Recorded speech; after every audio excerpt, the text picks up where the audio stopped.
এখন আপনাদের সামনে আম জনতা উন্নয়ন পার্টির যিনি মেটিয়াফরুজের প্রার্থী ছিলেন সেই মেটিয়াফরুজের প্রার্থী জোরে হাততালি হইয়া সবাই একটুখানি অভিষেক ব্যানার্জি জিন্দাবাদ। এই সোনার বাংলা সোনার ছেলে অভিষেক বন্দ্যোপাধ্যায় জিন্দাবাদ।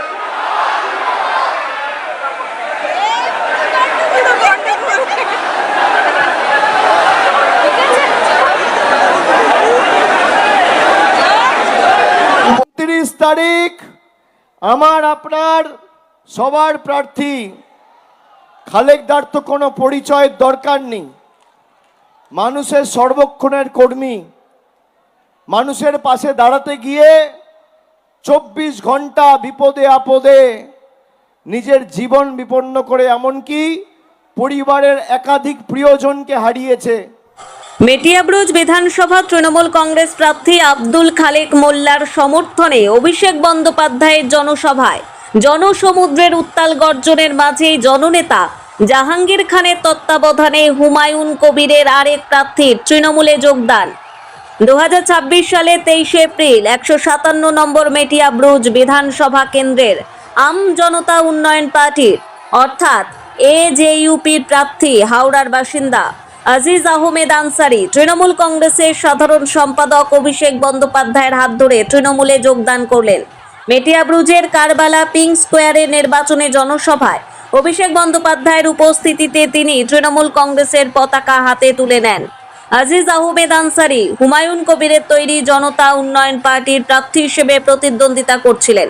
তবে রাজনৈতিক বিশেষজ্ঞদের মতে হুমায়ুন কবিরের তৈরি এই দলের কোনো প্রার্থীর চলে যাওয়া বা থেকে যাওয়ায় রাজনৈতিকভাবে অন্য কোনো দলের বিশেষ কোনো সুবিধা বা অসুবিধা কোনোটাই হওয়ার কথা নয়।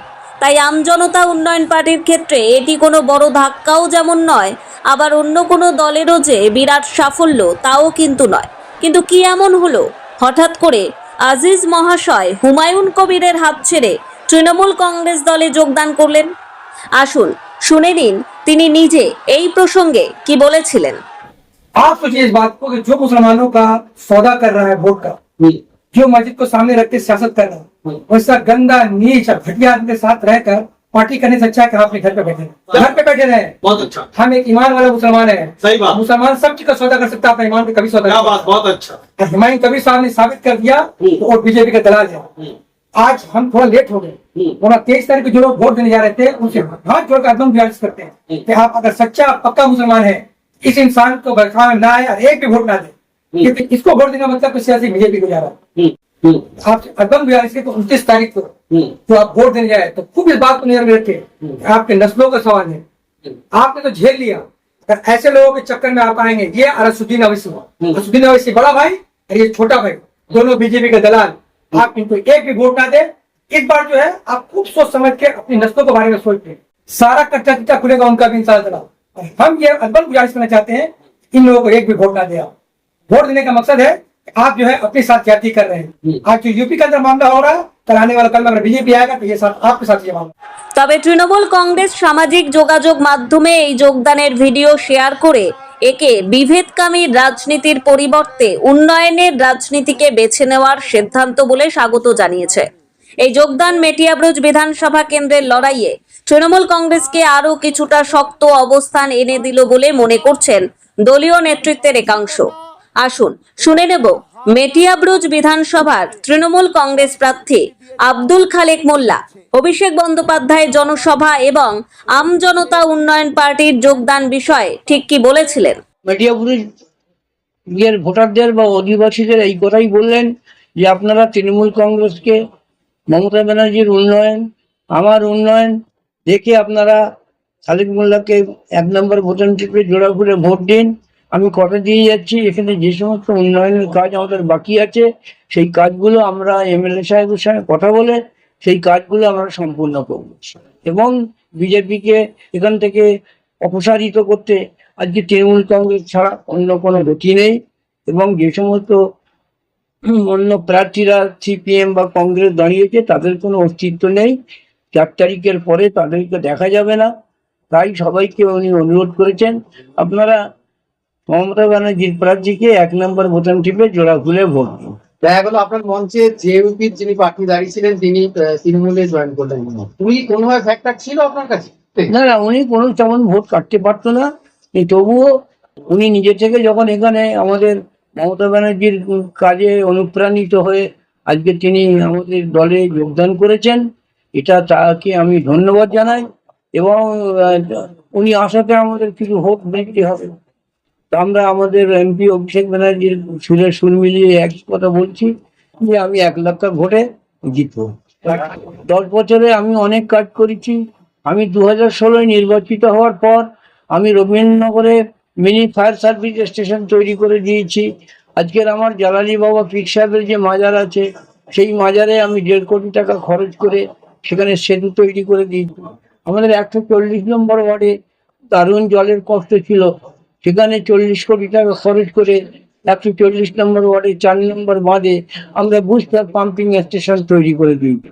আমরা কারবালা থেকে নিয়ে সন্তোষপুর স্টেশন পর্যন্ত যে রাস্তা বেহাল অবস্থায় ছিল, সেখানে 15 কোটি টাকা খরচ করে সেখানে পেপার ব্লক রাস্তা আমরা করে দিয়েছি। আপনারা যাতায়াত করছে, আপনারা নিশ্চয়ই দেখেছেন। আর সেখানে আমি প্রায় 150 LED লাইট লাগিয়ে দিয়েছি।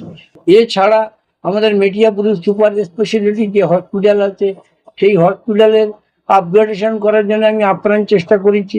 সেখানে ডায়ালিসিস সেন্টার আমি চালু করেছি, সেখানে ব্লাড ব্যাংক চালু করেছি, সেখানে ন্যায্য মূল্য ওষুধের দোকান চালু করেছি, যেখানে 100 টাকার ওষুধ 27 টাকায় পাওয়া যায়। বিরোধীরা এসব দেখেও অন্ধের মতো কথা বলছে, তারা মিথ্যে অপপ্রচার করছে। তারা এখন কিছু পাচ্ছে না। তারা বলছে খালেক মোল্লার মুখটাকে উজ্জ্বল করেছে, খালেক মোল্লার সবুজ কাপড় পরছে, এই সমস্ত কথাবার্তা বলে তাদের কোনো নেই, অস্তিত্ব নেই। তারা এখান থেকে মিডিয়াগুলি থেকে শূন্য হয়ে গেছে, আগামী দিনেও শূন্য হবে। আর আমাদের এখানে রাজাবাগান থেকে নিয়ে কোতলা 5 পাড়া হাওড়ায় ফেরি সার্ভিস চালু করার জন্য আজ 1 বছর হলো আমাদের মুখ্যমন্ত্রী এখানে জেটির শিলান্যাস করে গেছে। নির্বাচনের পরে আমরা ওখানে ফেরি সার্ভিসটা চালু করব। মেটিয়াব্রুজ থেকে টিনা রায়ের প্রতিবেদন, খবর 7 দিন। হাজী আব্দুল খালেক মোল্লাকে বিপুল ভোটে জয়যুক্ত করুন। ওখানে যদি একটা গার্মেন্টস হাব করা যায়, তাহলে এখানে দীর্ঘদিন আমাদের আজকের সভার কাজ আরম্ভ করছি। আজকের এই সভায় সভাপতিত্ব করবেন আমাদের মেটিয়াপুরের আমি নাম প্রস্তাব করছি আজকের সভায় সভাপতিত্ব করার জন্য। যে ডাক দিয়েছে, তো এমন ভাবে আমাদের এই লড়াইয়ে জিততে হবে যাতে আগামী দিন আর বাংলার বুকে বিজেপির কোনো বস্তুটাকে আমরা চোখে না দেখতে পাই। জবাবটা সেরকম ভাবে দিতে হবে। এত ভোটে এত সিট দিয়ে নেতা আমাদের সকলের হৃদয় স্পন্দন অভিষেক বন্দ্যোপাধ্যায় জিন্দাবাদ।